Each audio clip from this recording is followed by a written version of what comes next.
I'd like to begin the first question by asking you to describe diabetes in your own words.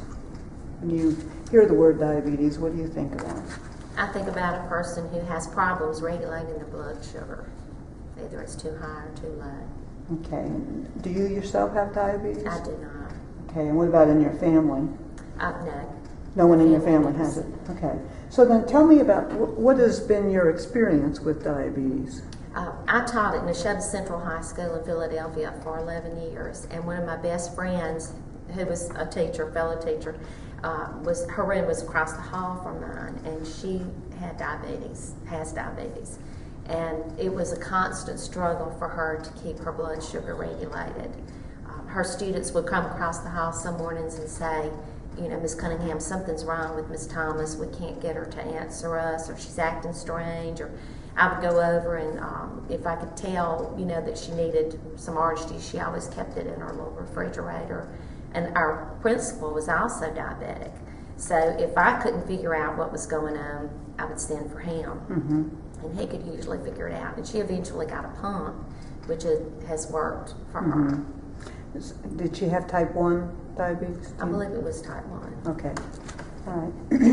What do you think causes diabetes? I think a lot of it's hereditary. Mm-hmm. I think then also there's a problem with the pancreas that just won't produce the insulin in the right amounts. Do you think that there are risk factors in the community? Oh, definitely. The way that we eat, the way that we cook, the amount of exercise we get. So you're seeing things in the newspaper? I do see things in the newspaper and magazines about diabetes, and I subscribe to the Health magazine, and it has a lot of articles on diabetes. Do you think people in the community are paying attention? Overall, no. They're probably like me. They think, oh, you know, it's a really good idea to eat healthy and to exercise, and then just never quite get there. Never quite. I don't eat as healthy as I should. Taking that next step is That's it. You can read about it all you want to, but until you do something about it, it's not going to help. So tell me, you just mentioned a few things, but what kinds of things does a person that have diabetes need to do to keep it under control? Well, they need to, of course, I think, you know, from the experience with my friend, she had to check her blood sugar regularly. She had to watch what she ate, you know, and still watches what she eats. She's exercising. She's doing better about exercising because her blood sugar would either go really, really high or really, really low. It was really hard to get it just right.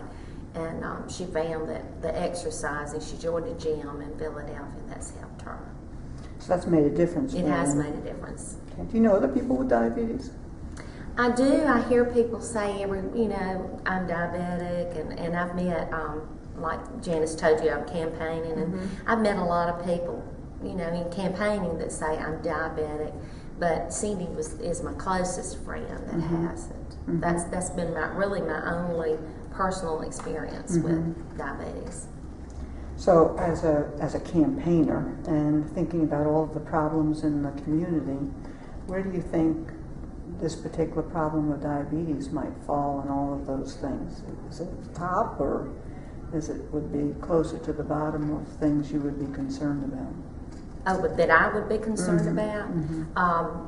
It concerns me because I realize that a lot of the people who have diabetes are, you know, these are people who are home in the middle of the day, so they probably don't have jobs, and then you think about the health care cost, you know, to the taxpayers and all. So I would say, you know, close to the top.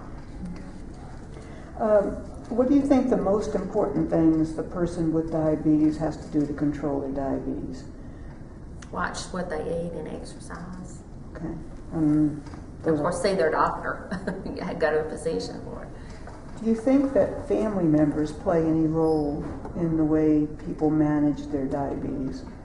Yes, I can imagine if it was, for instance, a child who had diabetes and the parent fried everything and always had desserts around, that I think a family member could have a big influence on another family member. Even if they were all adults? I think so. Okay, because type 2 diabetes is, we're seeing more and more children, at risk, but it's largely been a disease with adults. And so what kinds of messages would you think would help people realize they need to be helping more or supporting more in the family? Well, that's a hard question because it's hard to, without sounding overbearing to, you have to do this.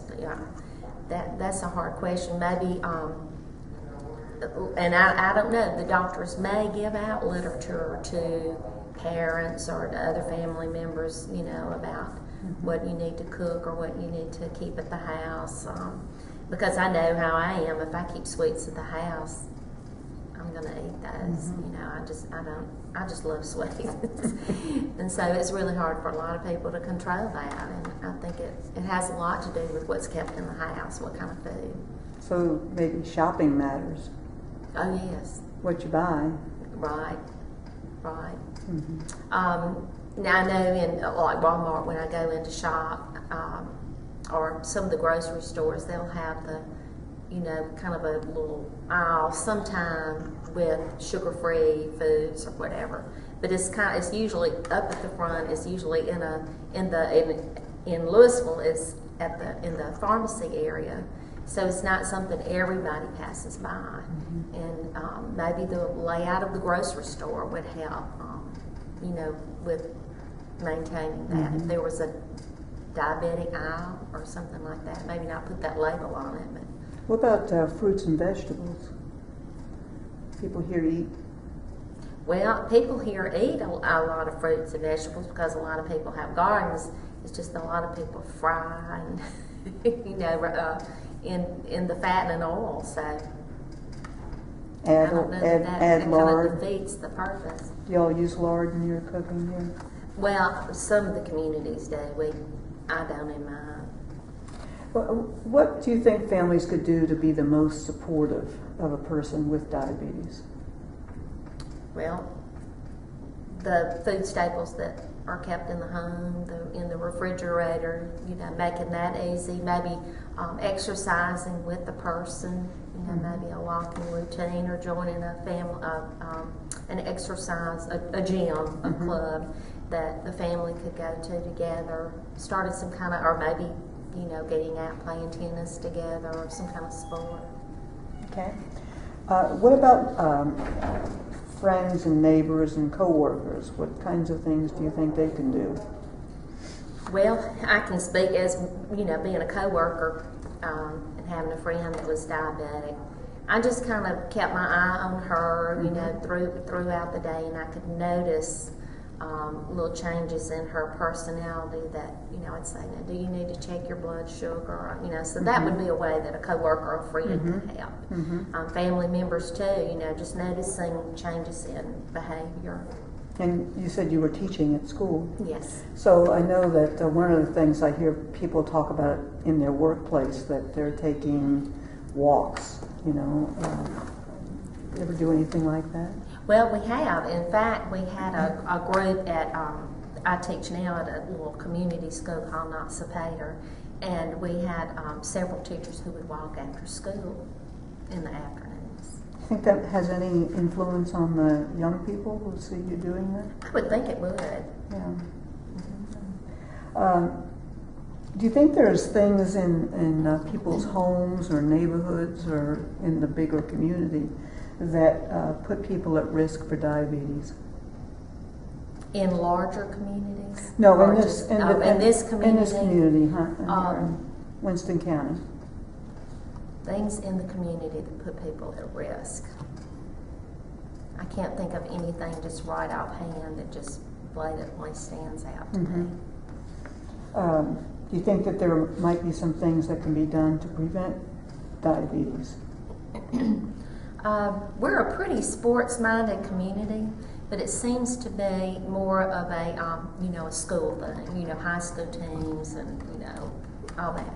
Maybe some,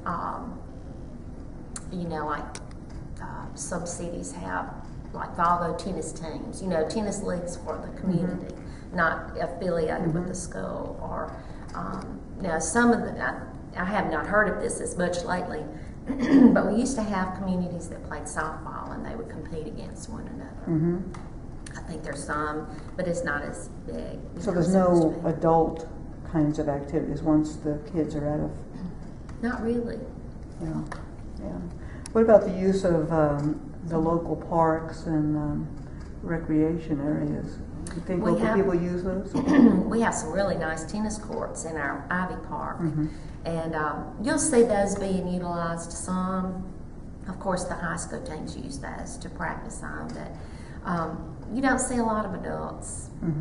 See a few adults walking up, on the track, but not. Of course, this time of year is so hot, you don't see as many people. What kinds of things do you think might encourage people to get more active like that?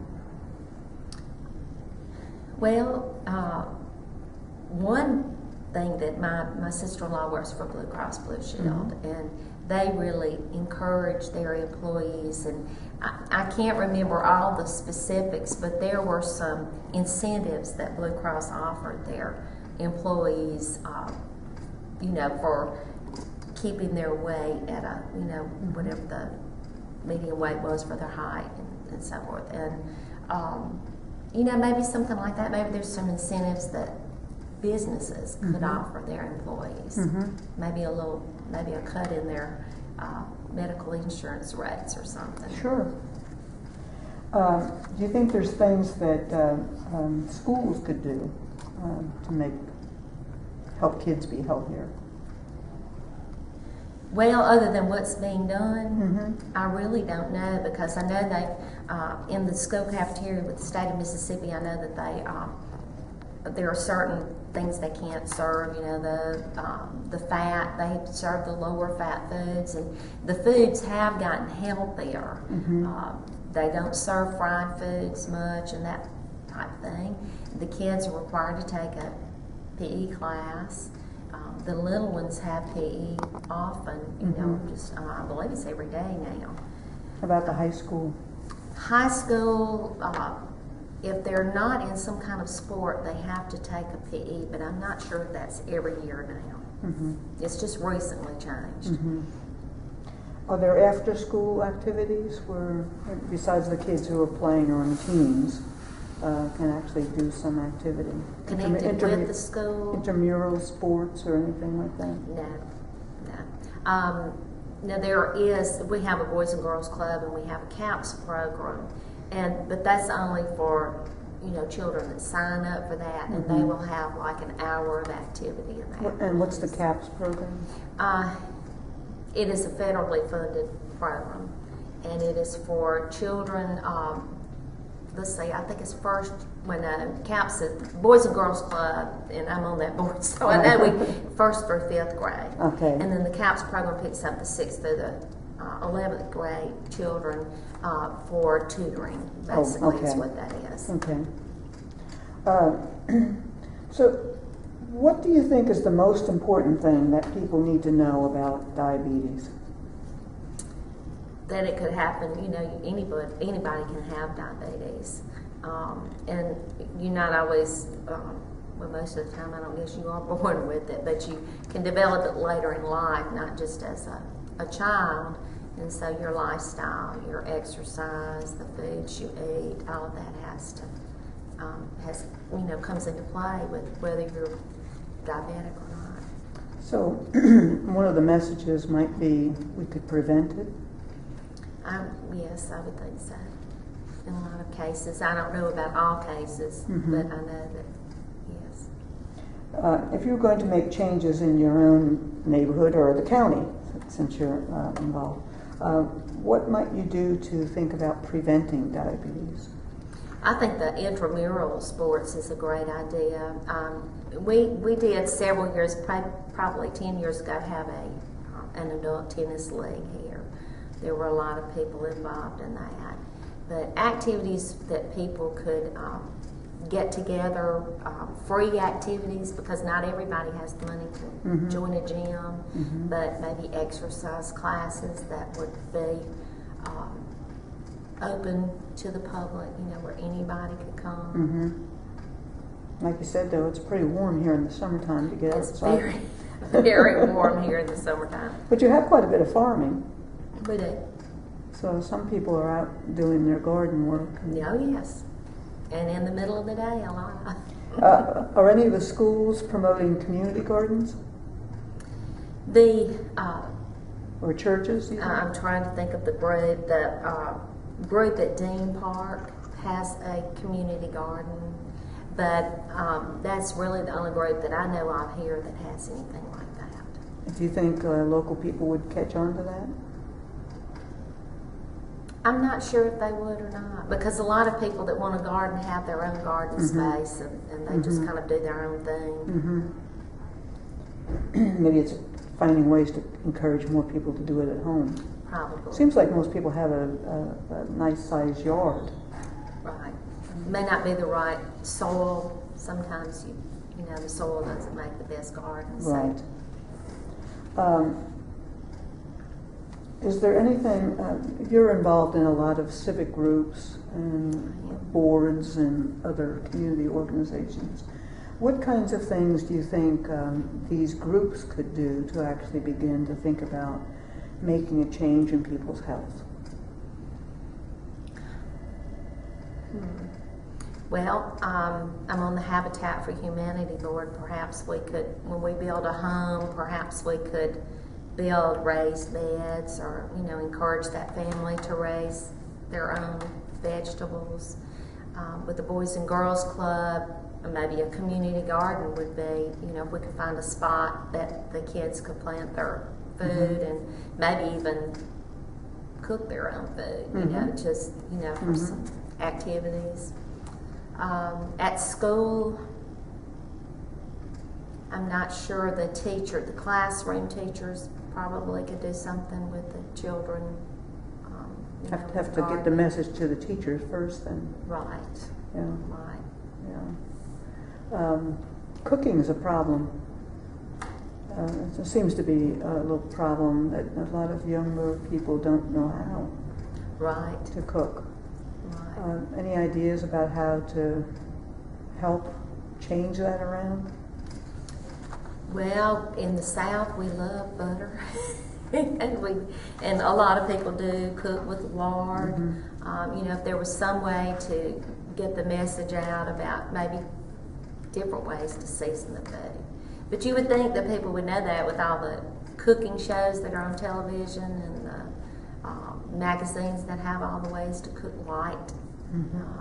But it's just a way of life here, cooking with fat, and the more fat and the more bacon and the more butter, and the better. So those routines are difficult to change. They're habits, hard to break, yes. Traditions. Yeah. And everybody in the family shares in that. Right. And that's really all of the questions I have, but before we conclude, is there anything else you'd like to say about either type 2 diabetes or prevention or healthy lifestyle or anything that we didn't talk about? I can't think of anything. I know I need to do better with my eyes, watching what I eat. We and didn't bring you here to exercise. make you feel guilty. That's good. Okay, then that will be all on me then. Thank you, Julie. Thank you. I appreciate that. You're not involved in the coalition here. I came to one of the meetings, Okay. but that's the only time I've Did you been come to the involved. one where I presented? I did. Okay. All right, so I'd like to encourage you to get involved. And maybe not to come to all the meetings, but they're doing some really important work.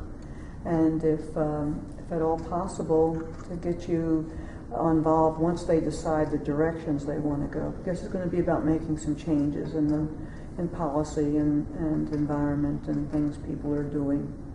So I'd like to encourage you. And One thing that might be, this would be a suggestion I would have, maybe thinking about the cooking, maybe have a cooking school where people could sign up to come, and that's something that Louisville, as far as I know, has never had. That would be something fun. It would be different.